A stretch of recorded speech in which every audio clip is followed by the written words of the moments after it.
Hi, Hal. This is Birgit. Thanks so much for submitting your paintings. These are beautiful.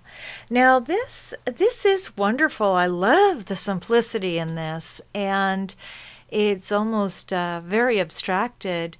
I like it as is. My first initial thought was, oh, I think you need more grass in here and more glazing, but I really like this as is.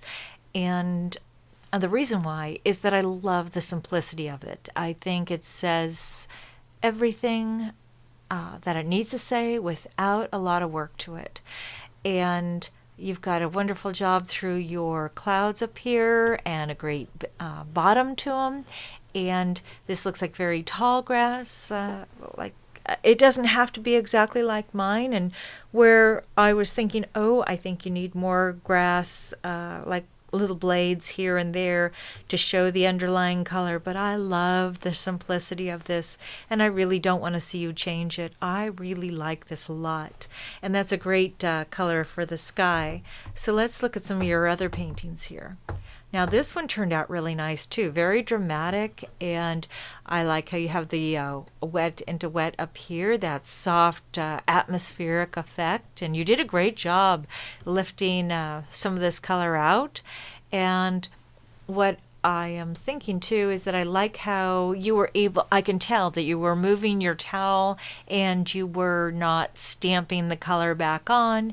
You did a great job, and you have a combination of those hard and soft edges. And then you've got this darker color down here. So you really handled that exercise very well. So let's see the next one here. This is nice too. Let's take, oops, I don't want to get out of the frame.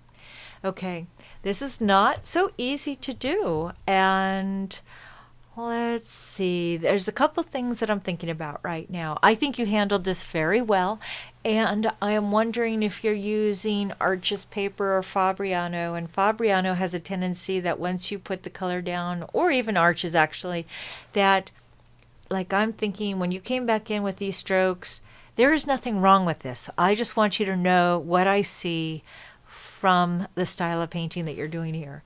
So when we put down like French ultramarine blue or indigo or Payne's gray or something like that, if you leave it and go too far into the painting, even if you don't wait long, it has a tendency that it can just kind of stick, and that's okay if that's the effect that you want. I just want you to know what is happening, and because I'm not sure if you want it or don't want it, but I want you to know why things happen.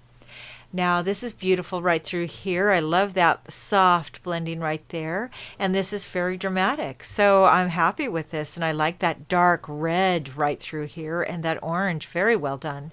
And this is wonderful too. This the grass down here, because I want to look at it to where it's not exactly like mine. I'm not trying to have you replicate to the T what I'm doing. I want you to take the exercise and turn it into something that's more you.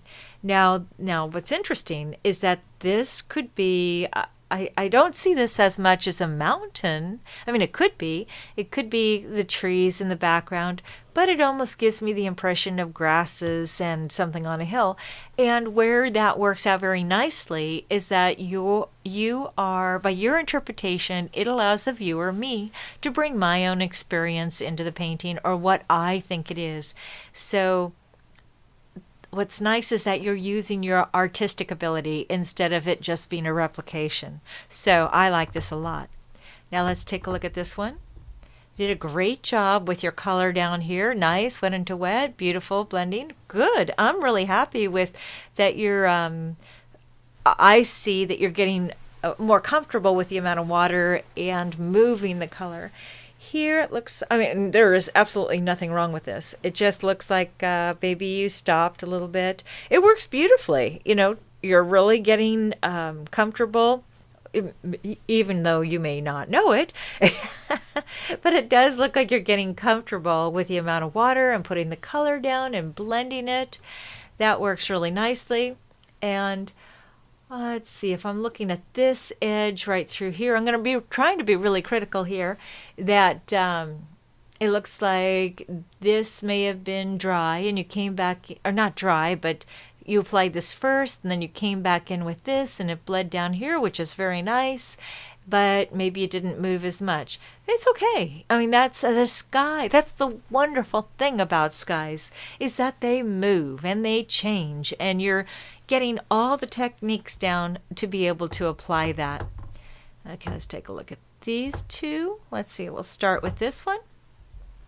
So this is very nice and light, and it looks like you put your sky down first and then you came in with this, because what I see here is that little bit of a little water line in here, and you can always use that to your advantage in a painting.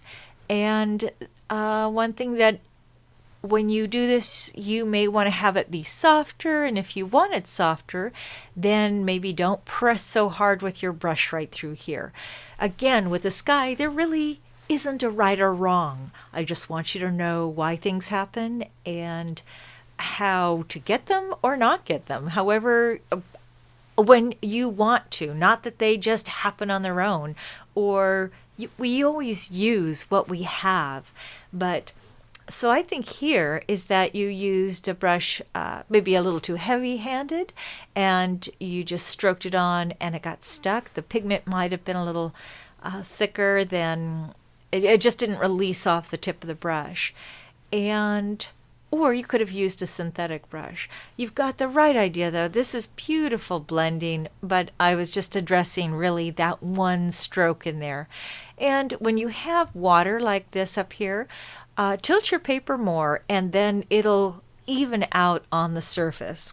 So let's take a look at this here. This is really fun. I like the, let's take a look at this.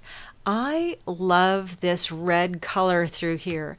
Now I think this works very nicely and very interesting. Now if you don't want these feathered edges, because if I was doing a landscape or something, a sky here, and I really like this through here, but I may not want these at this time for a particular sky. All I would do is, while it was damp, is tilt it up and let the color fall in this direction. That would help smooth out those feathered edges. Okay, these are looking really good, and I really like that you're being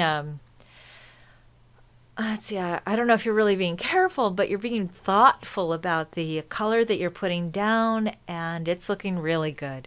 Okay, thanks so much. Bye.